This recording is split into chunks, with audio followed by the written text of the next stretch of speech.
Good morning, good afternoon, good evening, wherever you are in the world. My name is Ingram Jones, and today I have a very, very, very special guest, Heather the Heat Hardy. Heather, how are you? I'm doing well, thank you. And yourself? I'm great. Thank you so much for agreeing to do this interview. Um, for people who don't know who Heather Hardy is, please tell us a little bit about you. Sure. From Brooklyn, New York, national champions. Okay, so I mean, anybody can YouTube you and click and see who you are and see that you fight. But the reason for my interview with you today is to find out a little bit more about who Heather Hardy is, where you've come from, where you're at, and where you want to go. So let's talk about how you first got into boxing. Sure. I actually was in the and just couldn't get me out of the ring after that. Wow. So when you first got in the ring, you first had a taste of fighting. Had you ever seen any boxing before? Had you ever been involved in boxing before? No, not in boxing. I'd done a lot of fighting when I was a kid. But so I think I was already tough. I wasn't afraid to get hit, which is probably the one thing that most girls don't take in the ring with them. That's the only thing. I couldn't fight a bit, but I wasn't scared to get hit. Okay, now I've read stuff, little bits about like there's some sort of Irish heritage. Have you got Irish heritage, or did I misread that? Yeah. My great grandma and my grandma were from Ireland. They came to Brooklyn. They went from Dublin to Scotland for a little bit and then straight to Brooklyn. So we're pretty much in the same house that my grandparents came across in. That's fantastic. You may not know that we're actually doing this interview from the beautiful island of Ireland. Is that right? Yes, we're from Sligo in Ireland. Although I'm a Londoner, but I live now in Ireland. It's a beautiful place, and beautiful people. Yeah. So that's where you got that fighting spirit from, the Irish fighting spirit, eh? I suppose so. Long line of strong women in my family. Have you ever made any like Irish connections in terms of tracking back or anything, or come to Ireland yourself? No, unfortunately, I didn't travel. I never even got on a plane until I was in my just turning 30. So, um, that's quite an expensive trip to go overseas. So I haven't had the fortune of doing that yet. Okay, so let's learn a little bit more about you as Heather Hardy, the fighter. First of all, the name The Heat. Where does that come from? Sure, my coach, Devon, gave me that name because I always was, I could never really fight as good as other girls, but I could break them down. So I always fought with a lot of pressure. I'm a real, so he said I always bring the heat. So that's where you got the name The Heat. Fantastic. Yeah. So you're the Heat. You're out there fighting. What is your philosophy about fighting? When I had my very first fight, my cousin walked me up to the ring and he said, and I remember walking to the ring, like feeling like I was going to the gas chamber. I was like, what am I doing? I was so nervous. And then he was like, when the bell rings, I want you to act like they're dropping a tiger in the ring with you. And, I just, from my very first one, learned how to fight for my life. I fight every fight like it's for my life. I refuse to lose. You're a natural fighter, a born fighter, because it's not just inside the ring that you've had to fight. It's been outside the ring. I read stories that the first house you had was burnt by fire and the second house came down by water. I mean, what is this, trial and tribulation for you or what? Well, I was really fortunate. Everyone was safe. My family was all safe throughout both. So it was never really a big deal. Like my mom was living in the church. I'm at Jason's gym. Bruce was letting me sleep in the gym. So everyone was all right. And, you just keep on keeping on. God, you take that on so easily, but what is it within you that allows you to be able to deal with these circumstances and situations and still keep going? I think growing up, we didn't have a lot of money. Both my parents worked 2 jobs. It wasn't easy growing up. I survived a lot of things that hurt a lot worse than seeing your materials disappear. You know, Personal pain far outweighs a flooded house. So what is it that keeps a smile in your face, but inside you may be hurting? What is it that keeps Heather Hardy still going? What keeps you in the fight? I'm sure there are many women around the world that watch this interview and want to know what's behind the smile. What keeps you going? Besides my Irish blood, I think I'm just too stubborn to let anything beat me. You know, I'm really I'm thick-headed. I'm focused on success. I want better for me, and I want even better for my daughter. You know, you think of a single parent, I'm not just fighting for myself. Single parents, whether I'm in the ring or I'm just struggling to give my daughter something better than I grew up with, I fight every day for her. So. And I read, read another article. It was about yourself and being a single mother. What are the obstacles that you face being a single mother, and how did you overcome those obstacles? I'm still overcoming them all. It's so hard being a parent, and when you're a single parent, you know, I have a lot of help from my family, my mom, my sister. Her father is still in her life, but when you think of day to day, like, I'm not only responsible for her being safe, but for her being a functioning member of society. So, you know, everything from doing homework to cleaning up after herself to holding the door at the coffee shop, there's a lot of pressure. And then, you know, one thing that you really don't get when you deal with male athletes is trying to balance your family and your career, like providing for my daughter and still working full time. It's something all single parents face. Not easy. So, okay, now I have to bring the question up. Ronda Rousey. We can't stop seeing Ronda Rousey. Everywhere you look, you see Ronda Rousey. She's not a boxer. You're a female fighter. You know, in boxing, why is it that Ronda Rousey can get such acclaim and you don't? And female boxers don't. What's happened? What do you think it is? Well, I think I know what it is. It's because Dana White and the UFC took a chance on her. They started with Gina Carano, and they said, you know, here's a marketable fighter. And then they went even further with Ronda. She's a talented woman, and she's attractive. She's marketable. She speaks well. She's strong, business-minded. And Dana White the guy who runs the UFC, saw past gender and said, here's an all-around good fighter. She just did an interview where she said, right now MMA is the only sport where there's no women's MMA and men's MMA. She's not the women's bantamweight champion. She's the bantamweight champion. And I think that's what it's going to take for boxing, for someone to take a chance to see a marketable fighter that can fight, that can be all around good in the business sense, and give us a chance and put us on TV. We have these big networks that are refusing to televise our fights, and nobody wants to sink money into us. So hold on. Ronda Rousey's attractive. You're an attractive woman. Ronda Rousey's marketable. You're marketable. Ronda Rousey is articulate. You seem pretty articulate. Oh, thanks. wait, hold on. Ronda's business-minded. Surely you're business-minded too. So yeah. Why is it that crossover can't happen? Why is it that somebody in boxing doesn't say, hey, hold on a second, there is the business model there with Ronda, we could do the same for boxing?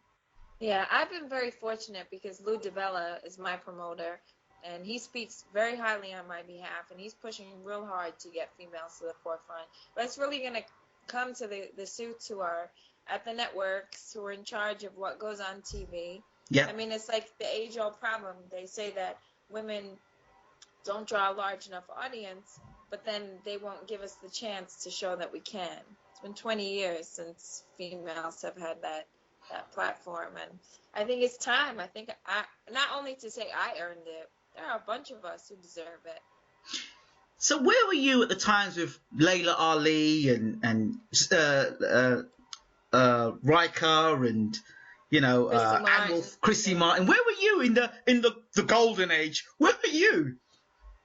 What were you doing? Did you watch any of that? No, I really was. I thought I was going to be the first pitcher for the New York Yankees. I was in high school playing baseball, not even thinking about fighting yet. Right. I know you also spoke about as a 4-minute documentary yourself. You're a very educated woman as well. I think you were into forensics. Forensic psychology. Yeah, I went to college, wanted to join the FBI, but like most women, I got pregnant and then got married and started a life that really wasn't for me. So that was all put on hold. So obviously there was a breakup, and when you went through that divorce, how deep did that cut into affect where you were at that time? Because I'm trying to get a picture here so people can see what you've had to literally come through to be where you are now, and not just paint over the fact that, oh, she's a female fighter, she fights, and just tuck you away into a corner. Oh, sure. I grew up in a really small community, and that's really how everyone did it. You get pregnant, then you get married, then you wait around for your parents to die so you can move into their house. I mean, that's how my old neighborhood was. So when I had decided that the married life really wasn't for me, I had not a lot of support from. Sorry, I have to plug my phone in. It's It's all dying. right. I didn't really have a lot of support from my community, but I had the support from my family. So I wasn't just going outside the box. I was really jumping off the path that was already carved out for me and trying to make one of my own. So finding boxing, moving out of my neighborhood, getting my daughter into a better school. I mean, these are all things that are really going against the grain, but if anybody can prove it can be done. I mean, I had no money. I didn't grow up with money. I didn't grow up privileged. I was working 4 or 5 jobs just to put food on the table. Some days I would go home and me and my sister couldn't come up with 2 eggs to crack for our kids. But it really proves that, in this country, if you work hard and you want something bad enough, you find a way to do it. And if I can give any message to anyone, all I had was 2 hands, and I'm making some pretty big waves for some poor kid from the other side of Brooklyn. So the American dream, is it real? It is real and it's alive. You just gotta want it bad enough. And I think the problem is there are so many places like where I grew up where growth isn't promoted, survival is promoted. People don't think that they can do better. They think that just getting by and feeding the family and making it till tomorrow is enough. So I think that the American dream needs to be pushed a little bit harder. Kids need to learn that there are bigger things out there than just the 4 walls that you see every day. Okay. So let's now talk about back onto your boxing career. And again, another question. Now I'm looking on YouTube, as we all do, to find out who Heather Hardy is. And I'm doing my research as I do before and I'm kind of looking thinking, well, I've seen you fighting in some fights with the headgear on. I'm like, okay. So where's all these ladies' professional fights? How comes that your fights are not on YouTube? And I'm looking to see them. They're not on YouTube. Why is that? But there's loads of interviews with you talking. There's loads of interviews saying that you're an ambassador for women's boxing. But there's nothing on. There's nothing to show you where you're fighting. I mean, clearly that doesn't really do you any favors because people can't see what you do as a pro. I know. Yeah, my fights aren't televised, but the rights are owned by the promoter, so you won't find too many of them online unless you order them. But they show some of my fights on local TV, like network cable, like local cable stations and stuff. But you really won't find much about my fighting online. Surely, but that isn't that not is that not hurting you more than helping you? Because surely people want to see more of you. They want to see you fight. Because you go online, you look for Ronda Rousey, you see Ronda Rousey fighting. That's the thing. Yeah. And surely at this position where boxing, okay, if it's not being televised or it's not your fights not being shown globally like you'd like them to be, at least let them be on YouTube. Yeah, I don't even know how to answer that. That's one thing. Okay, so your last fight. Let's talk about your last fight. Who was it against? My last fight was against oh gosh, what was her name? It was like a week ago. Yeah, I know. It was the Barclays Centre, if I'm correct, on the Malinaji Garcia bill. The girl from Budapest. It was I really can't believe I don't remember her name. Are you serious, Heather? Oh gosh. Maybe she enough. She made it hard enough. I can remember her face. I genuinely can't remember her name. Okay. I'm sorry. You know, you'll continue talking, then you'll remember it. Okay, so how did the fight go for you? It was good. I stopped her. She didn't come out after the 6th round, so it was pretty good. I was pretty aggressive, accurate with my punches. Every fight I get better. I started boxing so late in life, so every off season is a training time for me. I really don't take time off. I'm not one of those fighters who's already perfected my craft and just goes in and warms up.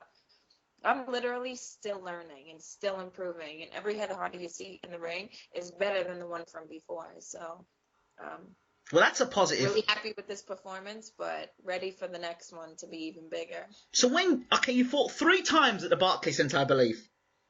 So you were on your 3 times this year. 3 times this year. Okay, so you fought on Garcia Malignaggi, and then where else did you fight on? I fought on Khan and Algieri. Yeah. And that was against Naomi Bosquez. Right, and then I fought on Peterson and Garcia. Right. And the 4th fight was, going back? The 4th fight was last year. That was my first fight at Barclays Center. That was on Provodnikov, Algeria. Look, so those are 4 big events. 4 big events that you were on, yet nobody's seen your face on it. Yeah. Apart from those who obviously were at the arena. It's really disappointing. I tried to get ESPN, begged them at the press conference to just, even if they would cover 15 seconds of the female weigh-in, or just make a mention of who the females are on the undercard, to see if it sparks interest, but I couldn't even get that.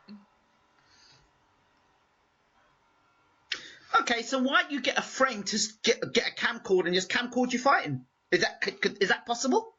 Would that be allowed? Well, the promoter, yeah, I think we can, but I know the promoter owns rights to all the footage, so I'm not sure where it can be shown or what it is. But if somebody's recording themselves... Yeah, I'm sure it can be done that way. I guess that would be a way forward. So, okay, in closing for today, Heather, what do you think, if Heather Hardy became the head of women's boxing, and you were going to put women's boxing on television, and it would just be on television, what would be your strategy about going about it, and what would you want to see, for not just for yourself, but for other female fighters that us, the media, don't know about and could support you in? Well, here's the thing. This is women's boxing, in a nutshell. Right. Promoters, if you have a boxing promoter, they look at prospects, and if they decide whether or not they're going to invest in a prospect, based on whether or not they can get that prospect on TV. Because once you get a guy after, say, 10 or 12 fights, and you can get him on Showtime, or Showtime, ESPN, Showbox and HBO, they think of the potential. Can I groom this kid so that I can make my money back in a year and a half? Well, when you have the networks like Showtime, ESPN, saying we will not televise female fights, women aren't seen as investments anymore. So a lot of times the promoters are getting the bad end of the deal. The promoters are people will say, well, the promoters won't put us on the cards, but why would they? Why would they? They would be investing capital that they'll never make back. So the problem isn't with the promoters that don't want to let women fight. The problem is with the networks that are refusing to let us go to that next level. And for me, justice is served when all fighters, male or female, are seen as prospects or non-prospects. I don't think that every woman deserves to be on TV, but there are some of us that do, and we deserve the same opportunities that the guys do. Not just every pretty face or good story. When I first started, I didn't deserve to be on TV. I was a rookie. I was just starting out, and I didn't think I deserved it just because I was good looking, but I do think we deserve that chance. And now my resume shows at 14-0. I have everything I should have going for me. I sold over $80,000 in tickets this summer to the Barclays Center. I deserve a spot on TV. So that's my piece. See that there? A lot of people will hear that and listen to that. I think personally that there should be more boxing media. There's so much boxing media that follows Floyd and follows Pacquiao and follows Gennady Golovkin. If you were to get that boxing media on yourself, you know, surely that would help your own personal career. But I mean, other female fighters have got to do this as well. They've got to go to the next level. I mean, you've now arranged to do an interview with myself today of one boxing media outlet, which is fantastic. But do you think that more interviews like this and you know, getting yourself around all the different boxing media outlets is going to help your brand? I definitely think it's not even just my brand, but the sport. Like, Well, yeah. I think there still are so many people who are surprised that women are doing this too. So I think we, all female fighters, we owe it to the sport. We owe it to the generation of girls who fought before us and the generation of girls who are going to be coming up after us. We owe it to everyone to make as much noise as we can, to let people know that we're teachers and doctors and mothers and trainers and garbage men and everything in between. Like, we're here too. We deserve a shot. Have you ever spoken to any of the previous fighters in that golden age? Like a Layla Ali or anything like that? No, I had never had the privilege of talking to them, but I can understand that how it would be harder for them, because now we have social media and we can connect so easily with one another, whereas 20 years ago it wasn't so simple. So for the women like Christy Martin and Layla Ali and Mia St. John, for the ones who actually got their name out there, way harder for them than it was for me, who can network using Facebook and Twitter and, you know, have my story shared among networks, and you never know who you're going to come across. They had to do everything. And so hats off to those girls, because we definitely have a bit easier now. Do you think there'll be unity with all the female fighters coming together and saying, look, we want this? I mean, like all the female fighters, from the amateur fighters to the pro fighters to the world champions, literally all coming together. Not one female doing something over in Mexico, one female doing something in America, another female going over in Europe. I mean, you look, like you say, you look at some of Cecilia Breakers, who's doing pretty well for herself over in Europe. But it seems to be a disconnect from her over in Europe, and then there's you girls in America. It seems to be that disconnect. There doesn't seem that sort of like, and then there's girls in Mexico, and it seems that the girls in America seem to have to go to Mexico to seem to get any TV time. Of course, but again, like, you know, in all honesty, boxing itself is, like male boxing, is not as popular here as it is in some of the other countries. So of course it's going to be even harder for us, because the sport of boxing isn't as mainstream here as it might be in Mexico or in Germany. So we're fighting a lot of different fights. And as far as women banding together, there are some of us who group together, but it's also a very competitive industry with such few sports. So unfortunately, you see the other side of that as well. But, you know, you think of self and you think of team. So I think, that's very true. It's very, very true. The ones who are sticking together, the ones who are on. Wow. Heather, thank you so much for talking to Bayloric TV. I really appreciate it. I know you've just come from the gym, and we want to stay in touch, and we want to follow your career more and do regular interviews of you and talk to you and maybe bring you on and get you to talk about other boxing bouts as well. That'd be lovely. Thank you so much. Heather Harvey, thank you so much for talking to Bayloric TV.